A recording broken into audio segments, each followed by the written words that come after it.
तर आता आपलं परम कर्तव्य आहे की वर्षावा समाप्त झाल्यानंतर सुद्धा आपण बाबासाहेब आंबेडकर म्हटल्याप्रमाणे किमान आम्ही आठवड्यातून एक दिवस बुद्ध विहारामध्ये गेलो पाहिजे, हा संकल्प सुद्धा आपण याही पुढे.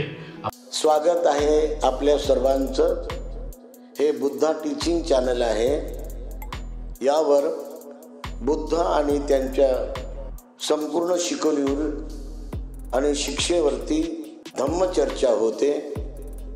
आपण सर्वजण बुद्धा टीचिंग चॅनलचा लाभ घ्यावा.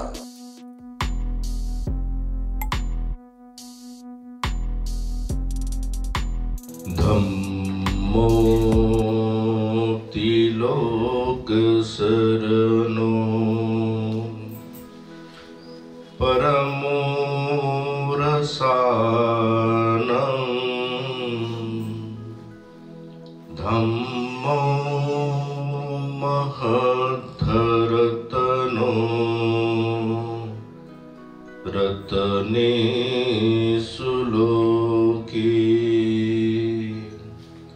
धम्मोति भव दुःख विनाश हेतु धम्मं समाचरथ जागरिकानुयुक्ता.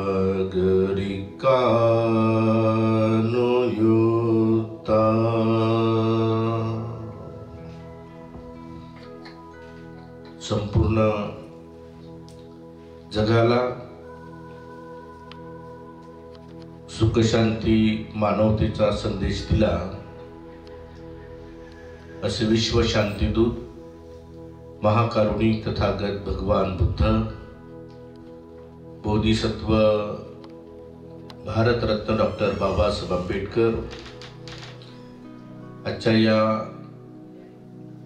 मंगलमय दिनी डॉक्टर एस.आर. इंदवंसजी महाथेरो यांच्या कठीण चिवरदान आणि पवारणा महोत्सवाच्या निमित्ताने उपस्थित आदरणीय भदंत खेमद मोजे मास्तबीर, डॉक्टर भदंत हर्षबोधेजी महाथेरो, भिक्खू अनुरुद्धजी, भिक्खू मंगल बोधेजी, भिक्खू संपूर्ण भिक्खू संघ, श्रद्धावान बौद्ध उपासक उपासिका आणि या ऑनलाईन कार्यक्रमामध्ये सर्व उपस्थित सर्व श्रद्धावान बौद्ध उपासक उपासिका, बालक तथा बालिकांनो, बौद्ध धम्मामध्ये वर्षावा सांगता समारंभाच्या कार्यक्रमाला अतिशय महत्त्व स्थान असते. आज सकाळपासून या पवित्र अशा सिद्धार्थ रेसिडेन्सीमध्ये बुद्धवाणी घुमत आहे आणि बुद्धवाणीने हा परिसर नेहमीच शुद्ध, पवित्र आणि पावन होत असतो. जिथे जिथे भगवान बुद्धाची वाणी, मंगल मैत्रीची भावना, भिक्खू संघाचं येणं जाणं होत असते, ती भूमी रमणीय होत असते. आणि म्हणून या आषाढ पौर्णिमेपासून तर आश्विन पौर्णिमेपर्यंत या जागेवरती विविध ऑनलाईन धम्म परिषदा घेण्यात आलेल्या आहेत आणि सातत्याने धम्मदेशना सुद्धा होत असतात. तर याच्यातून जे काही माणसाला प्राप्त होते ते प्रज्ञा प्राप्त होत असते. आणि वर्षावसामध्ये 3 प्रकारच्या काही भगवान बुद्धांनी प्रज्ञा सांगितलेल्या आहेत. एक श्रुतमय प्रज्ञा की जे आपण नेहमी ऐकून मिळवलेलं ज्ञान जे आहे त्याला श्रुतमय प्रज्ञा म्हटलेलं आहे. वर्षावसामध्ये आपण जे काही वाचन करतो, पठन करतो, अनेक ग्रंथ वाचन करतो, एक पठनमय प्रज्ञा आहे की अनेक विहारांमध्ये, गावागावामध्ये बुद्धाने त्यांचा धम्म ग्रंथ वाचन केला जातो. कुठे मिलिंद प्रश्नाचं वाचन केले जाते, तर कुठे विशुद्धी मार्गाचं वाचन केले जाते, कुठे दीघनिकायातील ग्रंथांचं वाचन केले जाते. तर असं वर्षावासामध्ये आषाढ पौर्णिमेपासून तर अश्विन पौर्णिमेपर्यंत जे काय आपण वाचन करून भिक्खूंच्या वाणीद्वारे ऐकतो, त्याला आत्मसात करतो, त्याला पठनमय प्रज्ञा म्हणतात. आणि जे वर्षावासाच्या कालावधीमध्ये अनेक लोक ध्यान करतात, विपश्यना करतात, आनापानसती करतात आणि सतीपठ्ठान करतात. ज्या चिंतनातून, मननातून वर्षावासाच्या कालावधीमध्ये लोक जे ध्यान करतात, चिंतन करतात, मनन करतात, त्याला चिंतनमय प्रज्ञा म्हणतात. आणि हे वर्षावासामध्ये जे काय आपण आचरण करतो, पालन करतो, श्रुतमय प्रज्ञा, पठनमय प्रज्ञा, भावनामय आणि चिंतनमय प्रज्ञा, तर या तिन्ही प्रज्ञा जर आपण या वर्षावासामध्ये जर प्राप्त केल्या, थोड्या का होईना, छोट्या छोट्या का होईना, ऐकून मिळवलेलं ज्ञान असते, वाचन करून मिळवलेलं ज्ञान असते, चिंतन करून मिळवलेलं ज्ञान असते. हे तिन्ही ज्ञान जर आपण प्रत्यक्ष, आता वर्षावास संपलेला आहे आणि वर्षावास संपल्यानंतर या तिन्ही प्रज्ञा जर प्रत्यक्ष आचरणामध्ये उतरवल्या, त्याचा एक आनंद मिळतो, मानसिक आनंद मिळतो. आणि म्हणून ह्या तिन्ही प्रज्ञा आत्मसात केल्यानंतर आता आपलं परम कर्तव्य आहे की आपण आचरणाकडे अधिक लक्ष देण्याची गरज आहे. नाहीतर आपण असं म्हणतात की गुण ऐकलं या कानाने सोडून दिलं. वर्षावासामध्ये म्हणजे असं होऊ नये की आपण वर्षावासामध्ये खूप ग्रंथ वाचले, खूप ग्रंथांचं वाचन केलं, विहारामध्ये जात राहिलो, परंतु त्याचं आचरणाची भूमिका महत्वाची आहे. आणि म्हणून वर्षावासामध्ये जे प्राप्त केलं त्याला आचरण करणं अत्यंत महत्वाचं आहे. आणि हा एक आचरणाचाच एक आनंद उत्सव असतो. वर्षावास सांगता समारंभ म्हणजे आपण जे काही 3 महिन्यामध्ये आचरण केलं, विहारामध्ये गेलो, वर्षावासाचं अधिष्ठान घेतलं, म्हणजे वर्षावासाच्या निमित्तानं उपोषित व्रताचं पालन केलं. ज्या पद्धतीनं मिगार माता विशाखामध्ये जात होती आणि प्रत्येक पौर्णिमेच्या दिवशी किंवा प्रत्येक आठवड्यातून 1 दिवस उपोषित व्रताचं पालन करायचं. तर आता आपलं परम कर्तव्य आहे की वर्षावास समाप्त झाल्यानंतर सुद्धा आपण बाबासाहेब आंबेडकर म्हटल्याप्रमाणे किमान आम्ही आठवड्यातून 1 दिवस बुद्ध विहारामध्ये गेलो पाहिजे. हा संकल्प सुद्धा आपण याही पुढे आपण सुरू ठेवला पाहिजे. म्हणजे विहारामध्ये सातत्यानं, विहारामध्ये आपण जात असताना विशेषतः शुभ्र वस्त्र परिधान करून जथ्थेच्या जथ्थे आताही आठवड्यातून 1 दिवस आपण विहारामध्ये गेलं पाहिजे. हा एक लोक आपल्याला असं वाटलं पाहिजे की विहारामध्ये उपासक उपासिका जात असतात आणि उपोषित व्रताचं पालन करतात. ज्या पद्धतीने मी म्हणालो की मिगार माता विशाखा विहारामध्ये गेली होती आणि तिने सुद्धा भगवंताला, म्हणजे भगवान बुद्धाने तिला प्रश्न केला, विशाखा कशी आलीस? तेव्हा तिने सांगितलं की म्हणते भगवान मी उपोषित व्रत धारण करून आलेली आहे. आणि मग तिला गोपाल उपोषित व्रत, निग्रंथ उपोषित व्रत, आर्य उपोषित व्रत हे तिन्ही व्रत सांगतात.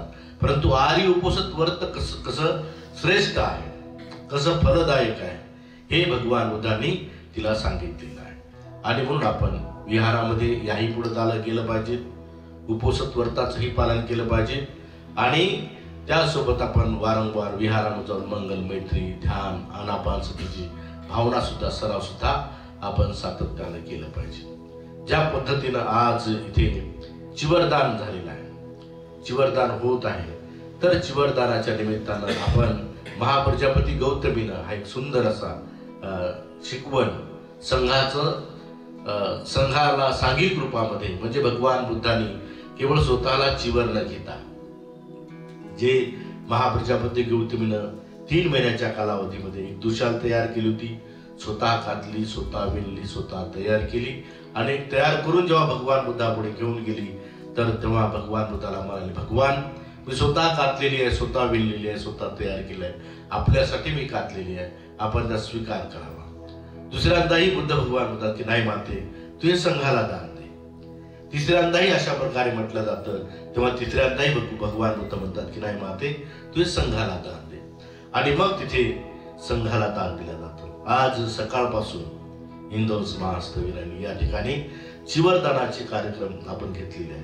ही जी परंपरा आहे, विचार म्हणजे महाप्रजापती गौतमीची परंपरा आजही आपल्याला इथे सुद्धा आपल्याला पाहायला मिळते आहे. म्हणजे ही सांघिक स्वरूपाची परंपरा आज उपासक उपासिका मोठ्या प्रमाणामध्ये दान देत आहेत. विशाखा बनत आहे, सुजाता बनत आहेत, अनेक अशा उपासिका दानशूर झालेल्या आहेत, बनत आहेत. ही चांगली परंपरा आहे. बाबासाहेब आंबेडकरांचा हा धम्मरथ पुढे आणि पुढे नेण्यासाठी आपण आणखी एक गोष्ट केली पाहिजे की मी जे विदेशामध्ये जाऊन आलो तर एक की स्वच्छता हा मोठा धर्म आहे. भारत आणि विदेशामध्ये तुलना आपण जर केली तर भारतामध्ये म्हणजे अस्वच्छता दिसते, तर विदेशामध्ये खूप मोठी स्वच्छता दिसते. आणखी म्हणून आपण विहारामध्ये जेव्हा जेव्हा जातो, किमान आपण आपला विहाराचा परिसर आपण स्वच्छ ठेवण्याचा प्रयत्न केला पाहिजे. नाही आपण गाव स्वच्छ नाही करू शकत, आपण संत गाडगे बाबा नाही होऊ शकत, परंतु विहार स्वच्छता तर करू शकतो. विहार हे रमणीय वाटलं पाहिजे, विहार स्वच्छ वाटलं पाहिजे. विहाराची झाडं, विहारामध्ये फुलं झाडं, विहारांचा परिसर म्हणजे मुलांना मुलींना लहान लहान बालकांना तिथे रमावं, खेळावं, बागडावं असं वाटलं पाहिजे. आणि म्हणजे संस्कार कसा विहारामध्ये टाकला जातो. तर स्वच्छता जर कुठेही असेल तर माणसाला 2 मिनिटं 5 मिनिटं बसावं वाटतं, खेळावं वाटते, रमावं वाटते. म्हणून विहार हे स्वच्छता अभियान आपण घेतलं पाहिजे हातामध्ये, की आम्ही विहार स्वच्छ ठेवत राहू, विहारामध्ये साफसूफ करत राहू, लोकांनी विहारामध्ये ध्यान केलं पाहिजे, बसलं पाहिजे. असं रमणीय विहारांची वातावरणाची निर्मिती आपण या निमित्ताने केलं पाहिजे. आणखी एक मी देशामध्ये पाहिले की तिथे म्हणजे आपापल्या धर्माचं जे नाव आहे ते प्रत्येकाच्या घरावरती त्या भाषेमध्ये आपल्याला पाहायला मिळालेलं आहे. आणि म्हणून आपण आणखी एक गोष्ट केली पाहिजे की बौद्ध म्हणून जीवन जगताना आमच्या घरावरती बौद्धांचं सिम्बॉलिक तरी असलं पाहिजे, किंवा बौद्धामध्ये पालीतलं नाव आपल्या घरावरती असलं पाहिजे. पाली आणि आपल्या घराचं नाव हे जर आपण केलं तर एक बौद्धांची आयडेंटिटी निर्माण होते. बौद्धांची आयडेंटिटी निर्माण करण्यासाठी लोकांना बौद्धांचं एक सिम्बॉल दिसतं. बौद्धांची पाली भाषा आणि त्याच्यानंतर मराठी भाषा लिहा, इंग्लिश भाषा लिहा. जसे की विदेशामध्ये आता उर्दू भाषा आणि इंग्लिश भाषा लिहिल्या गेलेली आहे, तसं आपण आपल्या घरावरती पाली भाषा आणि इंग्लिश भाषा, मराठी भाषा दोन्ही भाषा लिहू शकतो. याच्यातून काय होतं की बौद्ध संस्कृती दिसते. केवळ आपण मराठी इंग्लिशचा वापर करतो, त्याच्यातून आपली संस्कृती आपण पुढे आणताना दिसत नाही आहे. आपली संस्कृती जर पुढे आणायची असेल, स्वाभिमान जर दाखवायचं असेल तर आपल्या घरावरती सुद्धा पालीतलं नाव आणि आपलं कुठं आपल्या निवासाला जे आपण नाव देतो ते पालीमध्ये असलं पाहिजे, जेणेकरून की पाली भाषेचा प्रचार होईल. भलेही आपल्याला वाचता येणार नाही, ही पिढी वाचता येणार नाही. आता उर्दू भाषा काय सर्वांनाच वाचता येते का? परंतु ते उर्दू भाषेवर लिहिलेलं नाव आहे आणि म्हणून आपल्याला वाचता येत नाही, परंतु त्यांची संस्कृती जतन करतात.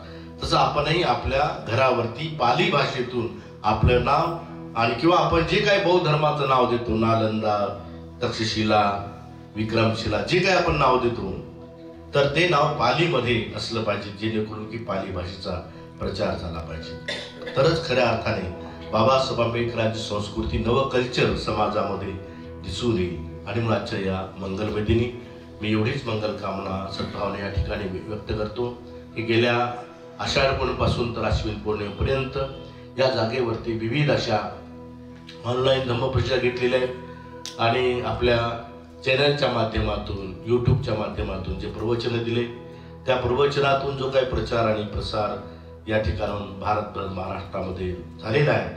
यूट्यूब चॅनल हे मोठं माध्यम आहे आज अलीकडे आणि म्हणून या अशाच प्रकारचं प्रचार करण्याचं काम सदोदित डॉक्टर S.R. इंदो सजी महाथेरो यांच्या हातून घडत राहो आणि यातून समाज परिवर्तन होत राहो. समाजामध्ये श्रद्धा, शील, भावना, ध्यान हे वृद्धिंगत होण्याचं काम सातत्यानं या यूट्यूब चॅनलच्या माध्यमातून, बुद्धास टीचिंग चॅनलच्या माध्यमातून होत राहो आणि सातत्यानं हे धम्माचा प्रचार आणि प्रसार या माध्यमातून होताना बाबासाहेब आंबेडकरांनी जे स्वप्न पाहिलं होतं की मला जर आयुष्य लाभलं तर संपूर्ण भारत मी बौद्धमय करेन, आणि बाबासाहेब आंबेडकर म्हणाले होते एका ठिकाणी की मी हा जन्माचा रदीतपर्यंत आलेला आहे, त्याला पुढे नेता आला नाही तर किंवा तिथे तर ठेवा, अन्यथा आपण म्हणजे पुढं आणि पुढं जाण्याचं काम या यूट्यूब चॅनलच्या माध्यमातून होत राहू अशी मंगल कामना सद्भावना या ठिकाणी व्यक्त करतो आणि एक छोटंसं माझं प्रवचन इथे मी समाप्त करतो. साधू साधू साधू. बुद्धं नमामि, बुद्ध को नमन करता हूँ. धम्मं नमामि, धम्म को नमन करता हूँ. संघं नमामि, संघ को नमन करता हूँ.